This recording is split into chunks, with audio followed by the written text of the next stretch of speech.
Arroba, doctor en Derecho, director de la Coalición por los Derechos Humanos y la Democracia. Y bueno, este mensaje del presidente Nicolás Maduro es por lo menos una señal quizás no del todo, quizás en todo el tono que uno hubiese esperado, pero eso es mejor que nada, como se dice, ¿verdad? Y es una señal que indica, bueno, un mensaje a los titulares al fiscal general de la República y a los jueces para revisar. El presidente dice, bueno, los casos que haya que revisar o de haber procedimientos, etcétera, etcétera, pero es que son muchas las detenciones. ¿Y qué nos dice al respecto Alonso Medina Roa? Buenas tardes, Alonso. Buenas tardes, un placer saludarte. ¿Cómo estás? Sí, evidentemente, todo bien, gracias a Dios. Evidentemente que es un mensaje alentador para muchas familias, sin embargo no suficiente, ¿no? Yo creo que aquí tenemos que entender que hay una realidad y dos visiones, ¿ok? La realidad, por supuesto, que hay más de 2.000 personas detenidas post 28 de julio, y las dos visiones, una que tiene el sector oficialista o el gobierno en este caso, ¿ok? Con respecto a las causas o las situaciones que motivaron esas detenciones, y otras que tiene gran parte de la sociedad civil y por supuesto los familiares de cada uno de ellos, de los que está privado de libertad por este tema. Ahora, aquí valdría la pena reflexionar quién es el llamado, quién debe hacer el llamado al reencuentro, quién debe hacer el llamado a construir una sola visión sobre esta realidad que es indiscutible. Fíjate, Alonso, lo que llama la atención es que aquí se ha cuestionado mucho el tema de la falta de independencia de los poderes públicos. De hecho, en las conversaciones que yo he tenido con familiares de presos, me comentan que a veces hablan con jueces y les dicen, bueno, caramba, el problema es que nosotros recibimos órdenes y entonces no encontramos elementos, pero tenemos que acusar, tenemos que sentenciar, tenemos que, en fin, todo lo que eso implica, ¿no? Y bueno, el mensaje del presidente no puede ser más claro, ya ese pretexto en el papel no existe. Sí, evidentemente que una de las cosas que nos debe preocupar a todos los ciudadanos, el principal tema es la falta de la independencia de los poderes vemos con preocupación cómo se iban socavando las bases de las instituciones. Este mensaje evidentemente que de una u otra manera nos trae a la mente ese tema de la intromisión del Poder Ejecutivo en las funciones propias del Poder Judicial o del Ministerio Público. Pero es una realidad que tenemos y una realidad que todos nos debemos preocupar, ¿ok? Cada vez que de una u otra manera contribuimos o asumimos una posición silente frente a esta intromisión, frente a esta injerencia del Poder Ejecutivo sobre las decisiones judiciales, o que los operadores de justicia aceptan esta intromisión, más que cuidar un puesto, más que favorecer a un sector a otro, se debería pensar o reflexionar sobre el tema del principio de la independencia del Poder Judicial, de esa imparcialidad que debe tener cualquier proceso. Y esto no debe ser un tema de debate partidista o debate de sectores políticos, este debe ser un debate ciudadano, porque yo estoy seguro que independientemente de la posición política que pueda tener cualquier ciudadano y que es respetable, todos coincidimos en el tema de la construcción de instituciones sólidas e instituciones que garanticen el Estado de Derecho. Ahora fíjate, pasando a analizar los casos, por ejemplo, el presidente habla de revisar las detenciones que se hayan hecho, bueno, que se hayan cometido errores. Vamos a hablar un poco sobre esos llamados errores. ¿Cuáles serían los más protuberantes? Mira, tenemos el caso de jóvenes adolescentes, ¿ok? Tenemos el caso de comunicadores sociales, la señorita Ana Carolina Guaita, por ejemplo, que ayer fue pasada a juicio, sí, que está cumpliendo una función laboral, está atendiendo los compromisos laborales, ¿ok? Y así tenemos muchísimo de esto.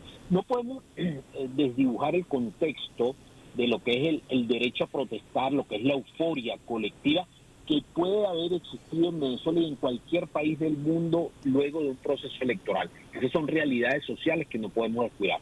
Lo que sí se sataniza, evidentemente, es el tema de criminalizar el acto de protesta política electoral, porque evidentemente que eso de una u otra manera afecta a los ejercicios ciudadanos y afecta a todos los ciudadanos. Pero bueno, como te decía, eso es una realidad que conocemos, ¿ok?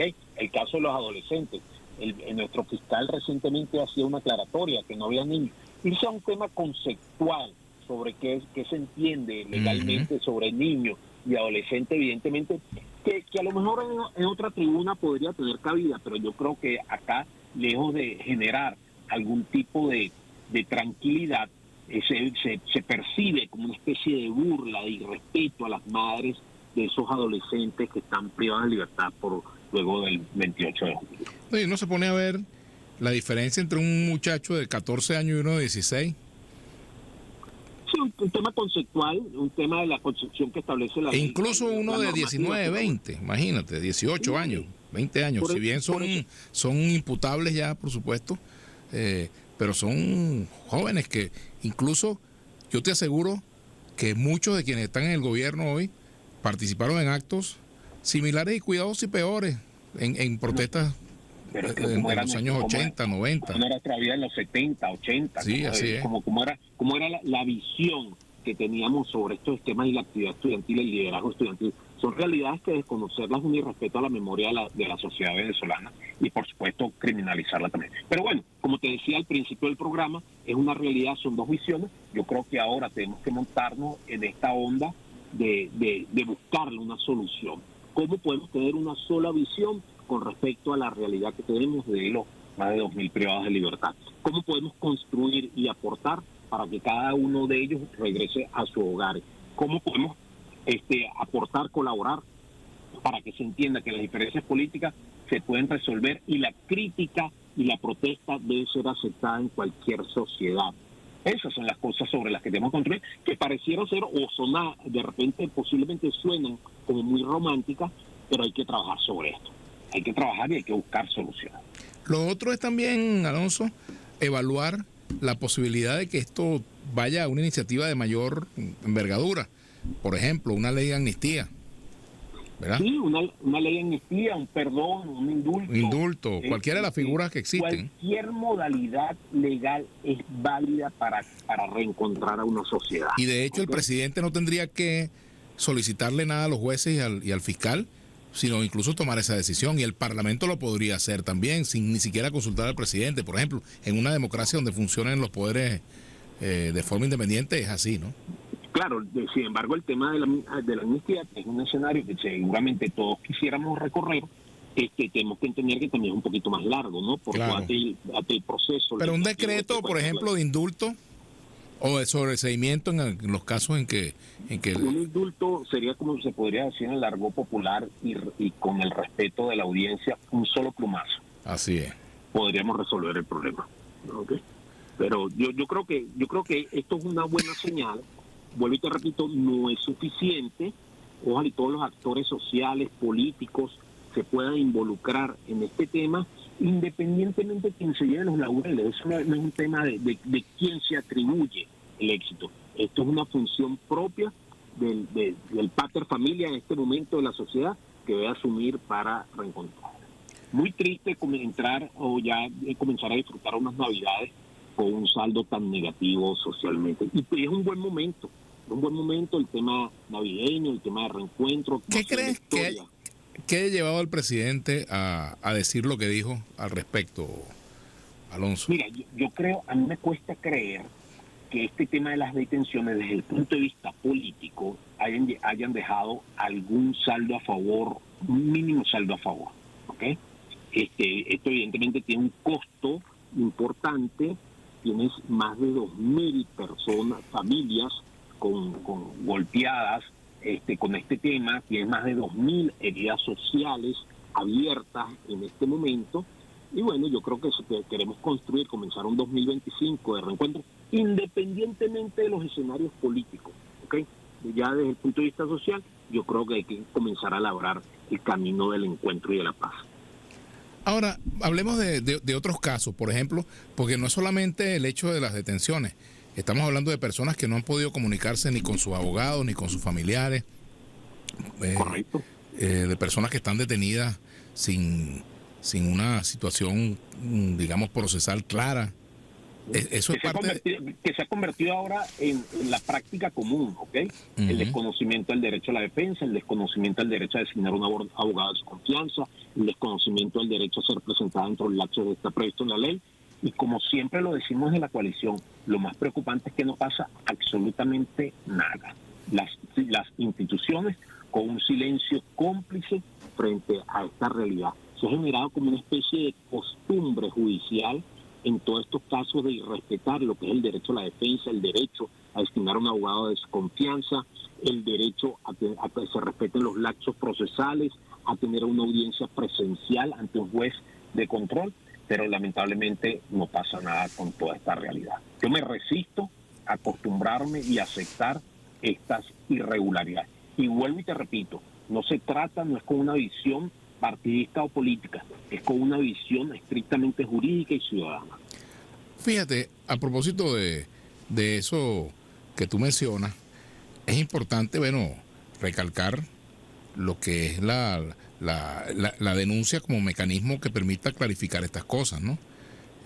También la movilización de la opinión pública, creo que en este caso ha jugado un papel importante porque se ha generado, mira, todas estas entrevistas que se han hecho con las madres de los jóvenes detenidos, los tuitazos que se han hecho por la libertad de los presos, las denuncias de, por ejemplo, de personas que tienen mucho tiempo presos, casos, por ejemplo, de los detenidos que ya tienen desde el 28 de julio de antes, e incluso casos muy anteriores, ¿verdad? Es decir, el volumen de casos, pues, evidentemente hacen mucho peso. Y quizás también es una señal para el mundo, una señal de cierta apertura, ¿no? De aflojar las tuercas, ¿no? Sí.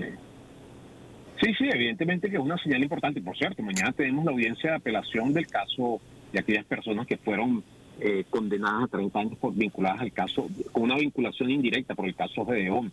O sea, sigue la dinámica judicial, sigue la dinámica con respecto a toda esta cantidad de detenidos que tienen ya años, 4, 5 años, 10 años detenidos, militares, privados de libertad, desconociéndole cualquier derecho que tengan, que tengan sobre las formas alternativas al cumplimiento de la pena, que es lo que conocemos como el régimen abierto, destacamento de trabajo, el respeto a todas estas instituciones que están en nuestra legislación.